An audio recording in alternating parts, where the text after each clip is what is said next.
This story is inspired by the Keddie cabin murders of 1981. Certain events and details have been dramatized for narrative and emotional effect. Viewer discretion is advised due to depictions of violence and trauma. I arrive at the cabin under the gray light of late afternoon. The kind of quiet that presses into your ears. The forest around it swallows all sounds. The cabin looks smaller than I remember, more fragile. The paint was peeled, windows are broken, and the porch sagged as if bearing the weight of years of neglect. I hesitate at the threshold, my stomach twisting. Something about this place has never left me. Inside, the air is thick with dust and the stale scent of old wood. Every creak of the floorboard under my feet sounds louder than it should. I shine my flashlight across the room, catching glimpses of overturned furniture, remnants of the life we lived here, frozen in chaos.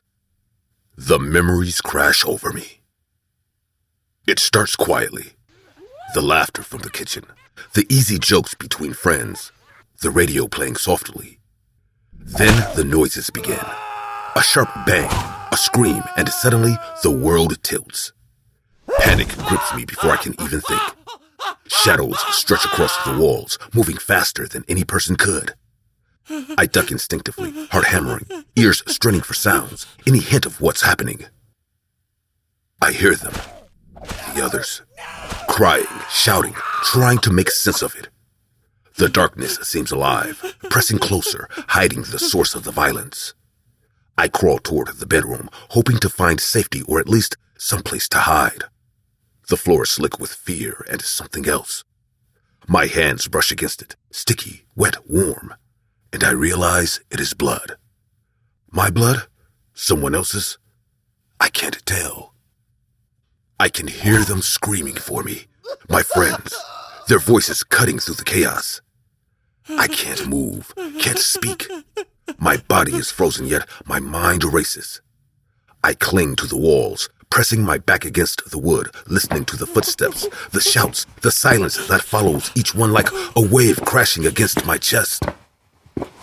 A shadow moves across the doorway. I hold my breath. It passes. I inch toward the kitchen. Nothing but broken dishes, chairs knocked over, and the smell of iron thicken the air. I realize I am alone for the first time. My friends, they are gone. Panic twists into raw, clawing fear. I find the recorder on the counter. I hit play without thinking. Their voices fill the room. Laughter, conversation, then panic. I hear it all, each second of horror that I blocked from my memory. My own screams echo back at me from the speakers. I stagger backward, flashlight swinging wildly. The cabin is alive with memory, shadows whispering along the walls. I retreat to the bedroom, desperate for a place to hide, and press myself against the far wall. The floorboards creak under invisible weight. My heart feels like it will burst from my chest. The silence stretches longer than it should, thick and suffocating. Then I hear it, the faint, methodical sound of footsteps moving closer, stopping just outside the door. I clutch anything I can find, a chair, a lamp, ready to defend myself. The knob rattles. A shadow passes beneath the crack of the door. I hold my breath, praying, and then nothing. Silence again, heavy and waiting. I wait for what feels like hours, trembling, until finally the faint light of dawn creeps through the cracks. The cabin is quiet, eerily so. I push the door open and step outside, the cold morning air burning my lungs. I glance back at the cabin. It stands there empty, silent, waiting. I run, stumbling through the forest, the ground slick with wet leaves until I reach the nearest road. I flag down a passing car, collapsing into relief, hands shaking uncontrollably. The night hasn't ended yet. It lingers in my mind, in the smell of blood and the echoes of my friends' screams. But I am alive. I survived the night, but the cabin has not let go of me, and I know it never will. The days after the night at the cabin blur together, like smoke curling through a cracked window. Police come and go, notebooks scratching across pages, cameras clicking, questions that I can barely answer. I replay every second in my head, every shadow, every scream, every footstep. They ask for details, names, times, but the memory refuses to cooperate. Trauma has its own rhythm. I learned that my friends, they didn't make it. My throat tightens, chest squeezing as the words sink in. I survived, yes, but at a cost I can't measure. The police say it's unsolved. They speak cautiously about possible suspects, theories about intruders, about the kind of darkness that chooses its victims carefully. But to me, it's more than speculation. I felt in those shadows, in that silence that followed every sound. The cabin remains untouched, preserved like a mausoleum for the horror that happened. And yet, despite the warnings, the curiosity of others grows. Journalists, thrill seekers, even amateur investigators come to peek through the broken windows. I watch them from a distance, and a part of me wants to warn them, scream at them to stay away. But I can't. The cabin holds its secrets, and it keeps them well. Months pass. I can hear every footstep, every scream, every whisper. They bring me nightmares, yes, but also clarity. I began to notice patterns, subtle hints in the way the intruders moved, how the chaos unfolded. The horror I survived is teaching me something I can't yet name. A map through fear, a way to understand the incomprehensible. Occasionally I meet people who knew my friends, who mourn in ways I can't articulate.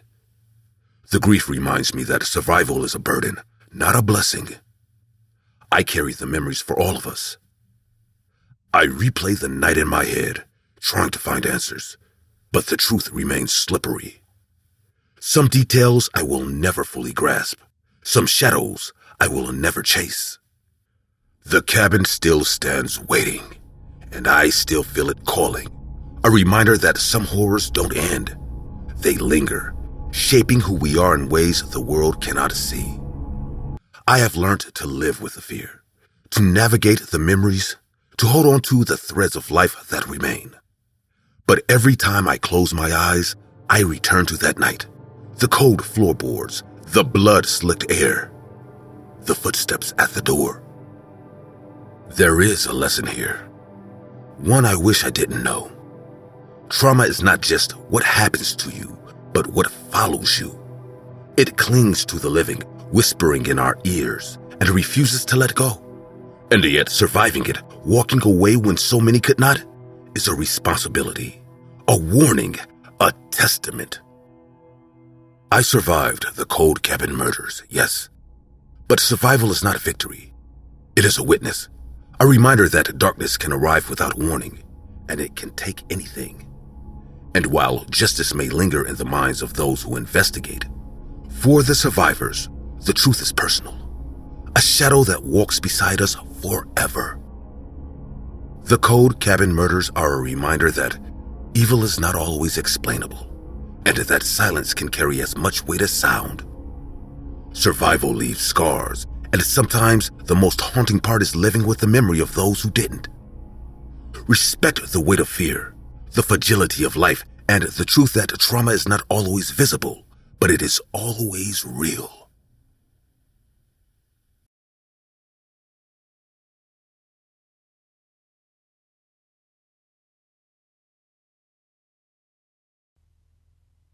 I'd been driving down State Road 47 for years, but it never looked like that at night.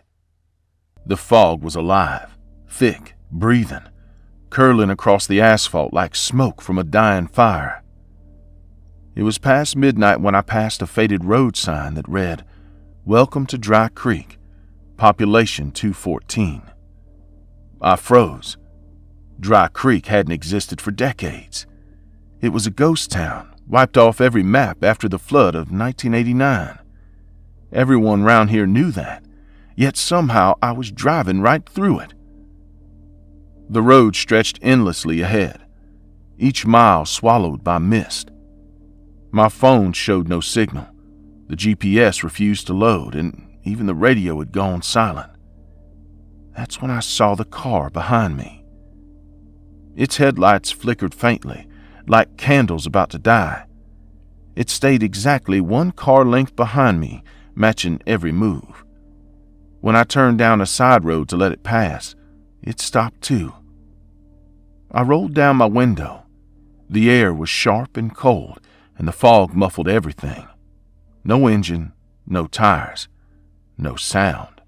Just silence, so deep it made my ears ring. I blinked, and the car was gone. Then my radio crackled alive. Static filled the speakers, but beneath it, I heard something faint. A whisper, almost too quiet to make out. "Turn back." My heart pounded hard. I switched it off and pressed down on the accelerator. The fog thinned slightly ahead, revealing an old gas station with flickering lights. I pulled in, relieved to see something real again. But as I stepped out, my relief faded. The pumps were rusted. The prices on the sign were from another decade. The store windows were thick with dust. Inside, the air smelled like mold and gasoline. Shelves leaned under the weight of faded cans and expired snacks. Behind the counter stood a woman, her head bowed, hair wet and clinging to her face. Her pale blue dress was torn at the shoulder, stained near the hem. When she looked up, her eyes reflected the light unnaturally. "You shouldn't be here," she said softly. The road was blocked," I stammered. I thought this was a shortcut." She tilted her head, expression unreadable. "No one comes through Dry Creek anymore." Before I could respond, the lights flickered out. Everything went black. When they returned a second later, she was gone. The counter was empty. Outside, the fog pressed thick against the glass. My truck door was wide open, even though I was sure I'd closed it. I started the engine and sped away. The dashboard clock was stuck at 12:03. No matter how long I drove, the time didn't change. Through the mirror, I saw it again. The same car behind me, the same flickering lights. The license plate glowed faintly under my brake lights. Dry 047. I gripped the wheel tighter. The headlights grew brighter, closer until they filled my mirrors. I looked beside me for just a moment. No driver, no passenger, just empty seats. Then without a sound, the car swerved into the fog and vanished. The silence afterward was unbearable. I turned the radio back on. The whisper returned, clearer this time. "You shouldn't have come back." The fog thickened again as if the world was closing in on me. Every direction looked the same, wide, empty, endless. My headlights cut only a few feet ahead before the mist swallowed them whole. My hands were trembling, but I couldn't stop driving. Every instinct screamed that if I stopped, I'd never move again. I kept glancing at the clock. 12:03 still. My fuel gauge hadn't moved either, as though time and motion had lost meaning on this road. I switched to the glove compartment for my phone, but the screen glowed with a message that made my stomach twist. "Drive until you remember." The message disappeared as soon as I blinked. I dropped the phone and pressed harder on the gas pedal. The road began to narrow, trees bending inward like they were watching me pass. Then, through the fog, I saw a figure. A woman standing right in the middle of the road. The same blue dress, same pale face. She raised her hand, signaling for me to stop. I hit the brakes, tires screeching against the wet road. When the car finally stopped, she was standing by my window, closer than she should have been. Her voice was calm but heavy, like it had traveled through years. "You died here," she said. "You were driving too fast that night, just like before." I shook my head. "No, that's impossible. I'm alive. I'm right here." She stepped back, pointing behind me. Through the fog, I saw something that made my heart seize. A second truck, flipped over by the roadside, headlights still blinking weakly. Smoke rose from the crushed hood. Inside was someone slumped over the wheel, blood on the windshield. It was me. The radio started humming again, softly at first, then growing louder until it filled the truck. A news broadcast from decades ago. The anchor's voice was faint but unmistakable. "Local authorities have confirmed a fatal accident along State Road 47 near Dry Creek. The victim, identified as a 32-year-old man, lost control during heavy fog conditions. The area remains closed after multiple reports of phantom lights appearing on the same stretch of road." The truck door opened by itself. The woman reached inside and touched my arm. Her fingers were ice cold. "You've been driving this road for 36 years, she whispered. "It's time to rest." I tried to pull away. My hands went numb. The fog started to glow, swallowing the world around me. My reflection in the rearview mirror began to fade. My seat was empty. When the light dimmed, the highway was still. The car idled quietly on the shoulder, headlights cutting through the mist. The radio had gone silent again. At 12:04, for the first time in decades, the clock ticked forward.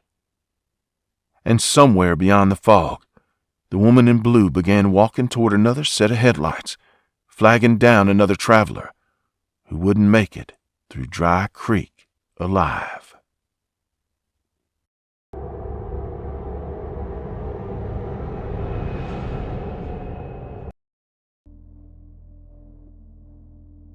People often ask me how I got the scar on my right arm, and I usually lie and tell them it was a kitchen accident.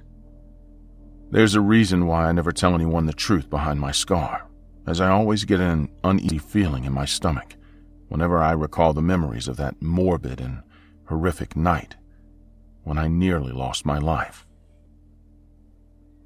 I was in high school when it happened. I was coming home from school when I saw my neighbor, a sweet old man named Johnson, and his wife, Claudia, standing there with a pie and a warm smile on their faces. The old couple, who often treated me like the grandson they never had, were fond of baking pies and cakes. I took the pie and thanked them for it. Then we talked for a while as they asked me about school and how my parents were. When our conversation was over, I waved goodbye and headed for our house, directly across from theirs. I helped myself to a slice of pie after they'd left and put the rest back in the fridge to share with my parents when they got home from work. That night after my parents got back from work, we all had dinner together and ate some pie for dessert. Then we settled in to watch our favorite show, like we often did on most nights. That was when our doorbell suddenly rang. My dad went to check the door, and we all watched in silence as he stood there, looking through the peephole. After a minute that felt like forever, he turned and said, "That's strange. There's nobody there. But there's a box on our porch. Did you order anything, Donald?" I didn't remember ordering anything recently, but I went out to check just to make sure, as I often forgot when I did order certain packages that took too long to arrive. I quickly inspected the package on our porch, and when I opened the box, a truly foul smell filled my nostrils. Nothing could have prepared me for what I saw. Inside the cardboard box were the mutilated and dismembered parts of several small animals. The box was filled to the brim with the rotting corpses of large sewer rats, puppies, and kittens. All these animals were missing their heads and feet, and I could clearly tell that some sick bastard had taken his time to cut them off and place their mangled bodies into this box. Amongst all the animals' decaying remains was a bloody note that read, "A gift to you from the box demon." The stench and sight of the animals' chopped up bodies turned my stomach, and I started throwing up the entire dinner I had just eaten. My dad, who had already noticed something was wrong, immediately took me inside and called the police. After cleaning myself up, I heard my dad on the phone with them, describing the box filled with animal remains that we just had delivered to our door. My father assured me that everything was all right and that it was probably just some really sick prank. He then told me to go to my room and get some rest. But I didn't sleep that night. The authorities arrived early the next morning and took the box. After their investigation, the officers came to a similar conclusion, as they also believed the box was a truly twisted and morbid prank. There were no prints on the box, so they couldn't track down the person who carried out these atrocities on those poor animals. They then urged my father to invest in a Ring doorbell camera that would always monitor any suspicious activity and to call them if anything similar ever happened again. My father bought the Ring doorbell camera the very next day, and we all monitored the footage during the days that followed. But to our surprise, nothing happened. As the weeks continued to pass by, it seemed like whoever dropped the box had decided to leave us alone. Most of our neighbors who'd heard what happened reached out to ask if we were okay, and the old Johnson couple who visited us almost every day came to check in. Claudia kept baking me her strawberry pie to make me feel better. It wasn't easy, but we managed to go back to normal and convince ourselves as a family that everything was going to be fine. However, we soon realized how wrong we were. About 3 months after the incident, I found myself home alone, as my parents were working late. I was playing video games in my room when I heard the doorbell ring. At first, I thought my mind was playing tricks on me, but the doorbell rang again, and I heard it clearly this time. I assumed it was my father, as he texted me earlier saying he was wrapping up work and would be home soon. But I wasn't convinced it was him, since I know he would have just let himself in.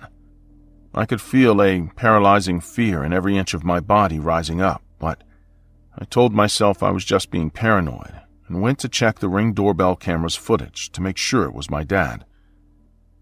But what I saw made my heart drop to my stomach. Standing on our porch was someone wearing a truly horrific arts and crafts style flower-like mask that I assumed they'd made for themselves. The person was wearing a colorful onesie, and they had dropped a familiar cardboard box on our porch. This person then looked into the camera and creepily tilted their head as they said, "I'm the box demon, and I leave this box as a gift for you." I immediately dialed 911 and told them I was in danger. However, while I was still on the call, I heard someone break down the wooden gate in our backyard, and I can tell from their faint footsteps that both the individual on the porch who said they were the box demon and the other unknown intruder who broke down the back gate were now making their way into my house from the backyard. I stayed on the line with the authorities as I heard the intruders coming up the stairs, and I told them to send help quickly as 2 people had broken into my house. I then locked the door to my room and hid in my closet, clutching the phone to my chest as I pleaded with the person on the other end of the 911 call to send help, quickly. The person on the line then asked if I was in a position to share my address, and I started to tell them when I realized the intruders had reached my door and were breaking it down. I remained silent as I saw their 2 silhouettes standing in my room, looking for me. My hands were shaking now, and I attempted to text my father, but before I could, my closet door was shattered, and I was violently pulled out. My entire body trembled as they loomed over me. Now, standing in the middle of my room was the very same person I'd seen on the Ring camera. And they were holding a box. The second intruder, who'd broken in through the back gate, also wore a colorful onesie and a disturbing makeshift flower mask that matched his partner's. However, his own mask looked eerily similar to the carnivorous plant, the Venus flytrap. Then they dropped the box in front of me and asked together in unison, "We have a surprise for you, our dear young Donald. But first, you must guess what's inside the box." My lips were frozen shut, and I didn't say anything. My silence angered my assailants, and they both revealed bloody, jagged machetes as they repeatedly screamed the words, "What's inside the box?" Tell us, what do you think is inside the box? Over and over again, in unison. I started to plead with them as I said, "Please, leave me alone. I beg you. I don't know what this is about. I don't know what's inside your box." But they didn't stop until I gave them an answer. I eventually muttered the words, I really don't know why you're doing this, but it's a bunch of dead animals, like last time." They both screamed, "Wrong!" and they started laughing at me. I really can't explain the thoughts that went through my mind at that moment, but it truly felt like I was on a sadistic and perverted game show that came straight from hell. And they urged me to open the box and check what was inside. And when I did, I saw something much worse than before. These were not mutilated animals. No, not this time. It was filled with human body parts. I saw an assortment of eyes, hands, and toes, all meshed together. Once again, the morbid sight made me throw up on myself, and they laughed and pranced around my room. The second intruder then came much closer to me and whispered, "We all must share parts to fill the box to the tippy top." And with no hesitation, he brought his jagged machete down on my wrist. Unimaginable pain seared through my body as I felt the blade connect with my bone. My attacker then raised the blade to completely take my whole hand off and place it in the box. And that's when I heard police sirens in the distance.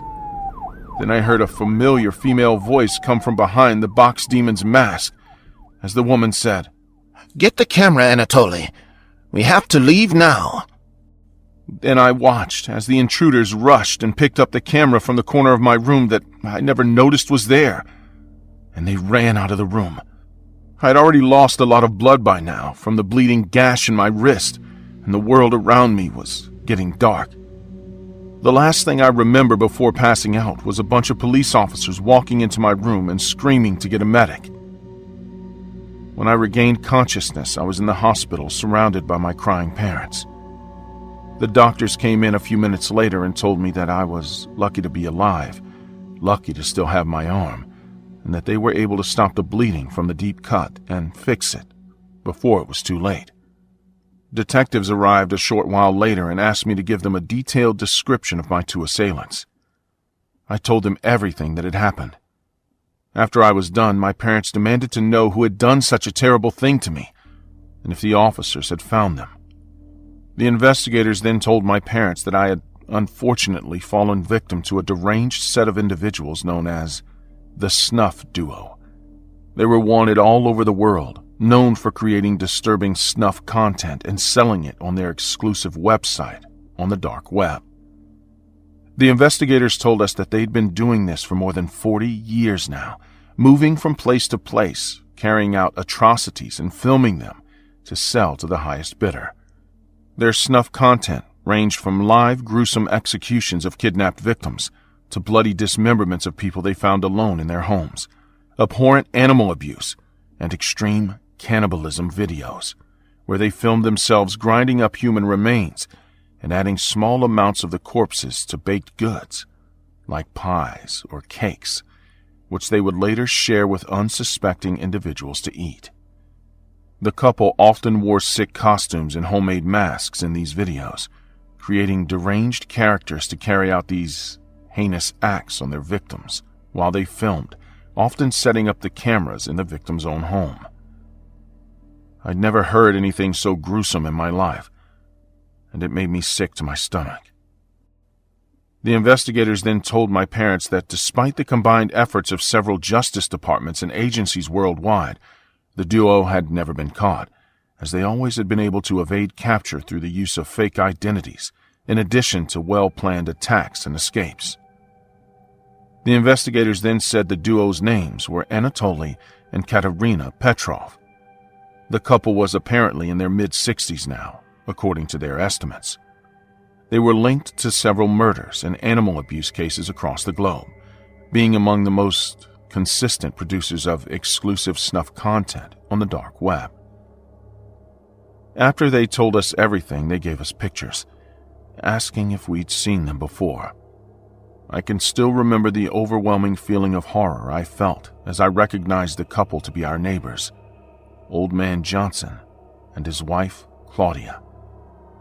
They were much younger in the photos, but I knew without a doubt that it was them.